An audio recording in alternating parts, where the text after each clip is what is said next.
आज अपन eccentric riveting पे बात करेंगे। इसेंट्रिक रिवेटिंग का मतलब ये हुआ कि ये जो लोड दे रहा है, ये जो लोड यहाँ पर दे रहे हैं अपन, ये जो लोड है ये इसकी डायरेक्शन ये है और ये जो है इसकी सेंटर ऑफ ग्रेविटी ये है। The C G of the rivet और C G of the load जब अलग अलग जगह हो उसको कहते हैं इसेंट्रिक। तो इसमें मोमेंट भी डेवलप होता है। अब अपन एक सवाल करेंगे कि इसको सॉल्व कैसे करना। अब ये देखो 6 रिवेट दे रखे हैं, जो इसका वर्टिकल डिस्टेंस जो है 60 mm है और हॉरिजॉन्टल डिस्टेंस जो है वो 100 mm दे रखा है। क्योंकि सब रिवेट एक जैसा रखे हुए हैं, इसका जो सीजी है वो ठीक यहाँ सेंटर पे आएगी। अब हमेशा करना क्या है, आपको ये डिस्टेंस दे रखा होगा, ये डिस्टेंस दे रखा होगा, आपको ये सीजी से यहाँ तक का डिस्टेंस निकालना है। सीजी से यहाँ तक का डिस्टेंस पूरा, जब ये डिस्टेंस निकालेंगे इसको कहते हैं इसेंट्रिसिटी। इसको लिखा जाता है स्मॉल ई से। मतलब ये है अपने को मोमेंट निकालना है, तो मोमेंट कैसा होगा, ये फोर्स और ये डिस्टेंस इसेंट्रिसिटी का ई।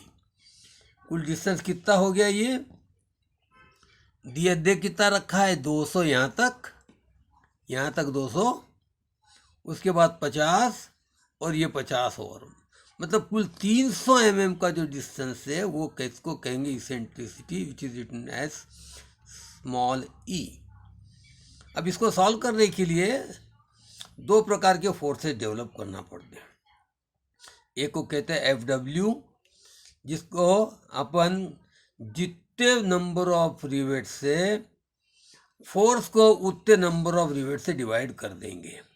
ये फोर्स कितना है अपना, फोर्स है अपना 150 kilo Newton, divided by number of rivets कितने हैं 6, तो FW1 जो तो हो गया 150 divided by 6, that is 13.33 kilo Newton.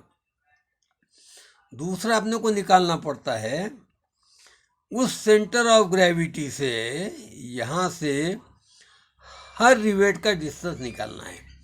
मान लो इसको रिवेट को नंबर दे रहा हूँ 1 2 3 4 5 और 6।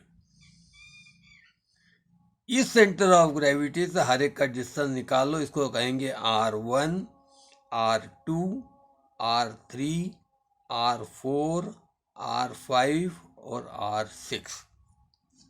इसको निकालेंगे, ये डिस्टेंस अपन ऐसा निकालेंगे, क्योंकि क्या है R1 बराबर R3 बराबर R4 बराबर R6 है और R2 बराबर R5 है।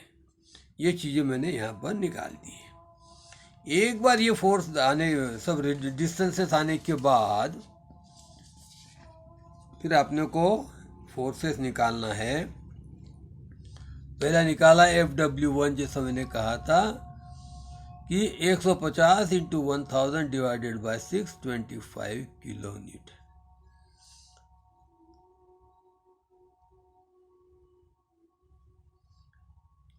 दूसरा ये है MR upon sigma R square.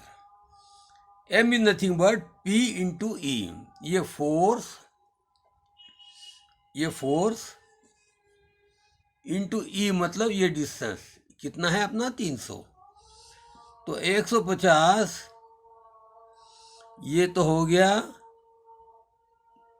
Force, ये हो गया डिस्टेंस। R1 मतलब ये कौन सा है, सबसे पहले सबसे दूरी पर सबसे जो डिस्टेंस रिवेट है उसको मैंने का निकाला R1, मल्टीप्लाइड बाय R1 करो और इसके बाद में सिग्मा R स्क्वायर, ये वैल्यू आएगी, इसको कहते हैं FM1। तो ये FW1 हो गया, ये FM1 हो गया।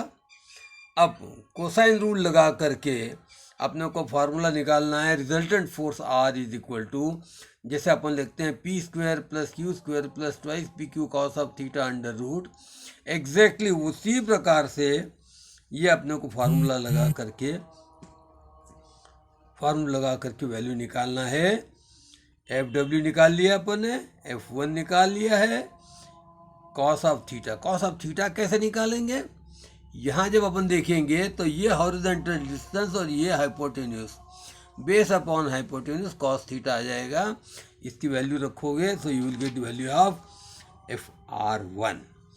FR1 की वैल्यू निकाल के कैलकुलेट करो and then you will find that this distance comes out to be, this load comes out to be 145.74 kilo Newton.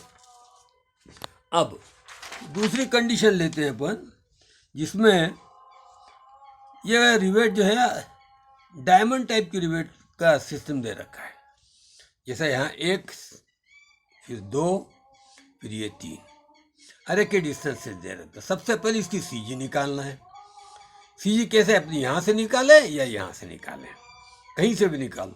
तो यहाँ से यदि निकालते हैं या यहाँ से निकाल लें तो सबसे पहले इसका यहाँ पर मोमेंट ले लो। इसका हर एक रिवेट का एरिया एक जैसा होगा, हर एक का रिवेट का एरिया एक जैसा होगा, तो A1 कहेंगे इसको। सो A इंटू 0, क्योंकि मोमेंट यहाँ ले रहा हूँ, 2 into A into this distance, 3 into A into ये distance, divided by area of this plus area of this plus area of this, that is 6 times A। एक बार ये डिस्टेंस यहाँ से आ जाए, अब यहाँ से ये डिस्टेंस, यहाँ से ये डिस्टेंस और यहाँ से ये डिस्टेंस, इसको कहेंगे इसेंट्रिसिटी E। इसको कहेंगे इसेंट्रिसिटी E। तो ये कितना है यहाँ पर? ये डिस्टेंस है 80, उसके बाद ये दे रखा है 70 और ये दे रखा है 300। तो ये कुल यहाँ से यहाँ तक होगा 450 mm। ये E इज इक्वल टू 450 है। FW कितना हो जाएगा यहाँ पर?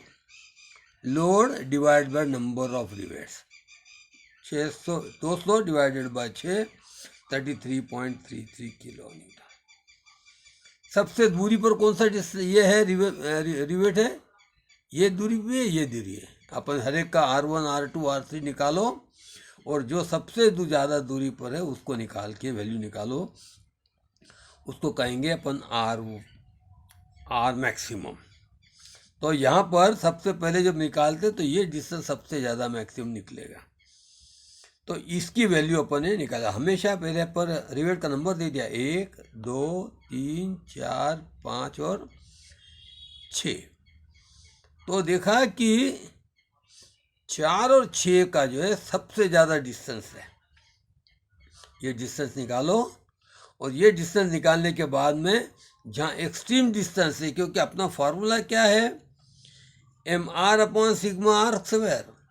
तो जितना r ज़्यादा होगा उसकी वैल्यू ज़्यादा होगी। तो ये देखा मैंने कि सबसे जो है ये तो हो गया P into E, that is m, r हो गया 178.88, मतलब यहाँ से ये जो दूरी है 178.88 है, यहाँ से ये दूरी जो है 160 है कुछ तो भी। तो उसके बाद में हर एक का स्क्वायर करना, इसको जोड़ना, वैल्यू रखना और सब फाइनली वैल्यू निकालना। ये आपको इतना करना पड़ेगा, तब जाके आपने को रिवेट की maximum force in the rivet because of eccentric loading between the two. नहीं, ये जब यहाँ होता, पहले अपन क्या था, यहाँ लोड लगा देते थे, यहाँ लोड लगा देते थे। अब डिस्टेंस इसके बीच का ये, क्योंकि ये यहाँ काम कर रहा है, इसकी सीजी यहाँ है, इसके कारण ये पूरा रोटेट होगा। ऐसा जब ये रोटेट होगा तो मोमेंट डेवलप होगा। मोमेंट कितना होगा? दिस इंटू सीजी से यहाँ तक की दूरी, इसको अपन कहेंगे इसेंट्रिसिटी, उसको स्मॉल ई से लिखा जाता है। So first of all you are suppose to find out all the distances from the CG. पहले सीजी को निकालो, यहाँ मोमेंट ले लो या यहाँ मोमेंट ले लो। यहाँ मोमेंट लेंगे तो ये हो जाएगा 1 इंटू 0 ये हो जाएगा 2 इंटू दिस डिस्टेंस प्लस ये हो जाएगा 3 into this distance divided bye 6। ये आपकी डिस्टेंस यहाँ से आ जाएगा। ये डिस्टेंस आने के बाद इसमें इतना जोड़ करके टोटल डिस्टेंस निकाल लो, ये आपकी इसेंट्रिसिटी हो जाएगी। That's over and all about the eccentric loading. Any doubt, any question, we can solve this problem and you can get the result.